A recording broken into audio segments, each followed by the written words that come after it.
नमस्कार।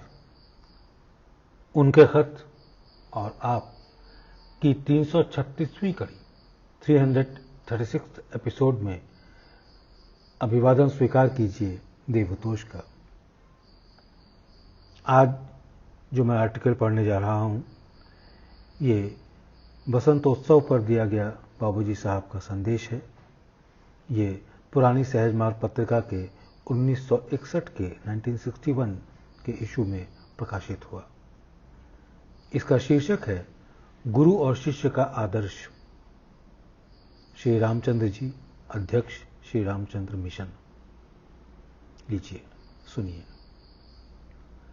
हम इस शुभ अवसर पर इसलिए जमा हुए हैं कि ऐसी हस्ती का जन्मदिन मनाएं जिसका नाम हमेशा सूर्य की भांति चमकता रहेगा। यह दिन इस मिशन के लिए विशेष महत्व का है। यदि ऐसी बुजुर्ग हस्ती की तारीफ की जाए या घटनाएं बयान की जाएं तो पन्ने के पन्ने रंग जाएं।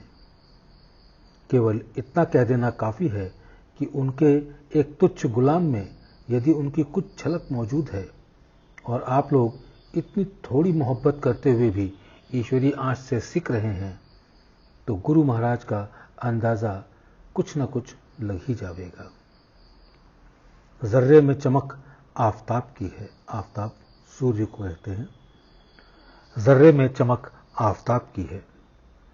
जिस प्रकार सूरज की किरणें ये बतला देती हैं कि सूरज इस समय मौजूद है, उसी प्रकार जर्रे की दमक ये बता सकती है कि उसमें आफताब की रोशनी मौजूद है। दूसरे अर्थ में आप लोगों के दिल इस बात के स्वयं गवाह हो सकते हैं कि जरूर कुछ न कुछ रोशनी जैसी कि आफताब के जर्रे पर पड़ रही है आप लोगों में भी मौजूद है। अब ये आप लोगों की पात्रता रही कि आप लोग खुद ऐसे बन जाएं कि अपनी चमक दूसरों में इस प्रकार फैला दें जैसे कि आफताब की रोशनी हर चीज को रोशन कर देती है। अब यह बात कैसे संभव हो सकती है? ये बात केवल उसी समय संभव हो सकती है जब लोगों का लगाव ऐसे आफताब से हो जावे जो सबको रोशन कर देता है। अर्थात आप अपना संबंध आफताब से जोड़ लें, सूरज से जोड़ लें। हमारे जो कुछ ध्यान, अभ्यास आदि होते हैं, सबका यही उद्देश्य होता है कि हमारा संबंध ईश्वर से जुड़ जाए और जो चीज वहां मौजूद है बहती हुई चली आवे। इसी के लिए हम भक्ति भी करते हैं, क्योंकि प्रेम से लगाव बहुत जल्दी पैदा होता है। इसके लिए उपाय असंख्य हैं और हर व्यक्ति के लिए नुस्खे अलग अलग, और ये अपनी पवित्र पुस्तकों में मिलते हैं। जो मनुष्य जिस योग्य है उसके लिए वैसे ही उपाय महात्माओं और बुजुर्गों ने निर्धारित किए हैं। ये चीज, ये अभ्यास जो हम सहज मार्ग में कर रहे हैं सबसे ऊंचा और श्रेष्ठ है। इसकी बारीकी जब तक कि काफी उन्नति न हो जाए समझ में नहीं आती। 22 साल ध्यान, तल्लीनता और अभ्यास से जो कुछ मुझसे हो सके करने के बाद मेरी समझ में आया कि ये चीज क्या है। अब मैं इस चीज को किस उपाय से आप लोगों के सामने रखूं और किस प्रकार समझाऊं। गेहूं का स्वाद केवल जुबान अनुभव कर सकती है, किंतु जुबान व्यक्त नहीं कर सकती। आगे चलकर यह हालत हो जाती है। फिर भी बहुत कुछ इस दर्शन को खोलने की मैंने पुस्तकों और पत्रों के द्वारा कोशिश की है। जहां तक मैं उसको खोल सका, मेरी तबीयत चाहती है कि मुझे जो कुछ थोड़ी बहुत बातें मालूम होती जाती हैं सब की सब उगल के रख दूं, किंतु ये सब मालिक के हाथ में है। वो जब मेरे लिए सामान इकट्ठा कर देंगे तभी ये संभव हो सकता है। मैं इस लेख में सहज मार्ग दर्शन या अन्य गहरी चीज नहीं ला रहा हूं, बल्कि मतलब की बात सत्संगी भाइयों के लाभ के लिए व्यक्त कर रहा हूं और अपना अनुभव अर्थात जिस अभ्यास से मुझको लाभ हुआ वो पेश कर रहा हूं। इसमें कुछ बातें ऐसी भी हैं जिसको मैंने कुछ सोचकर सर्वसाधारण रूप में व्यक्त करने की कोशिश नहीं की, इसलिए कि उनका मतलब कुछ और ही न समझ लिया जाए।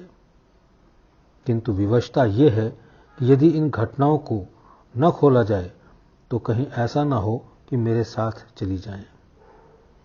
मेरा अभिप्राय इस सब बातों से यह है कि लोग धोखे से कहीं मुझको गुरु न समझ लें।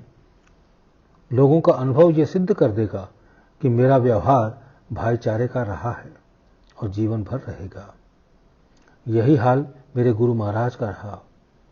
जीवन भर उन्हें यह ख्याल कभी नहीं आया कि मैं गुरु हूं, और न कभी इस प्रकार का व्यवहार रखा। हमेशा भाईचारे का तरीका अपनाया, बजाय सेवा लेने के खुद सेवा की। यह केवल उन्हीं की हस्ती थी और अपने जमाने की वो आप ही मिसाल हैं।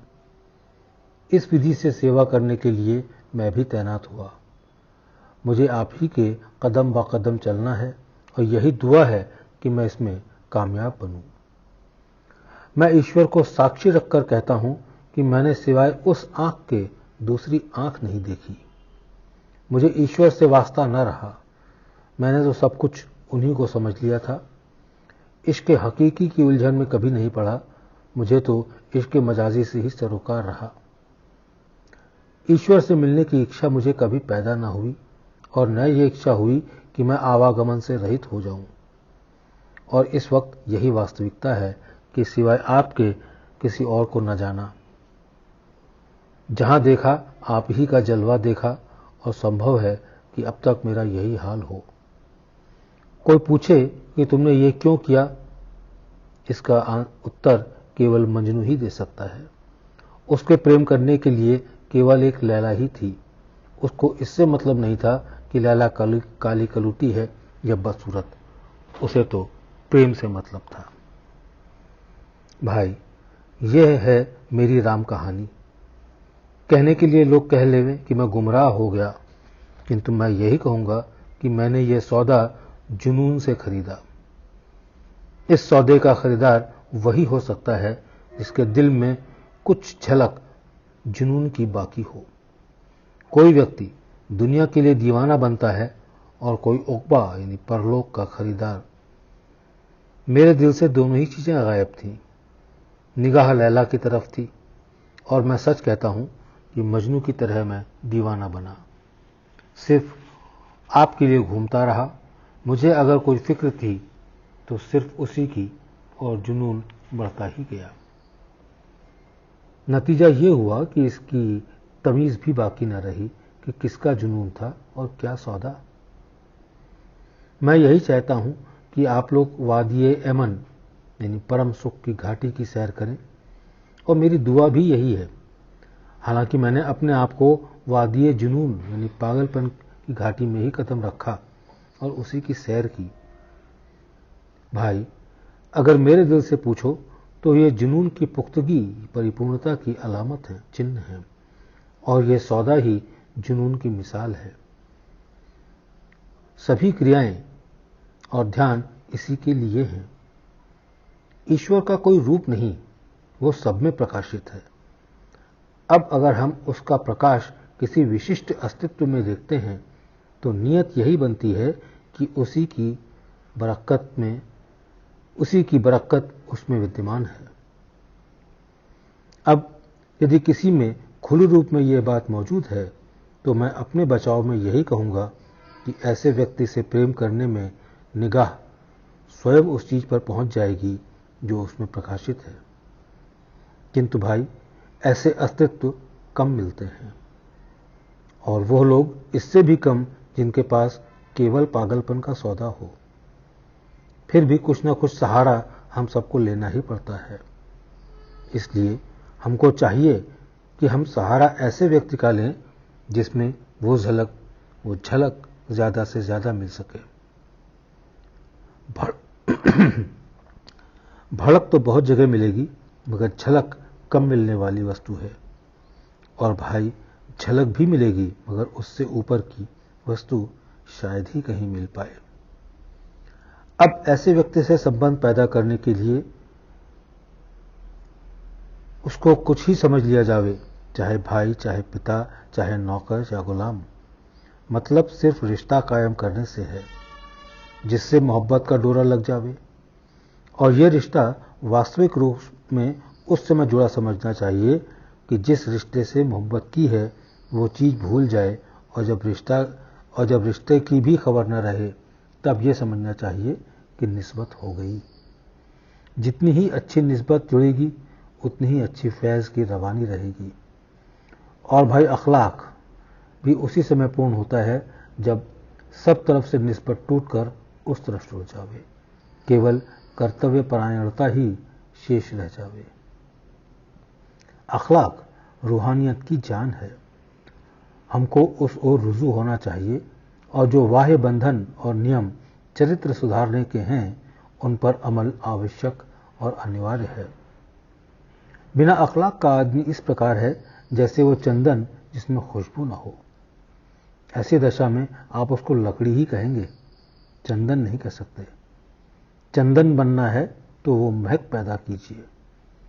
इसके लिए यहाँ 10 नियम बना दिए गए हैं और कुछ क्रियाएं भी ऐसी बता दी गई हैं जिनसे चरित्र सुधरने में काफ़ी सहायता मिलती है, और वो बातें जल्दी दूर हो जाती हैं जिसके शिकार अधिकतर लोग साधारणतः रहते हैं।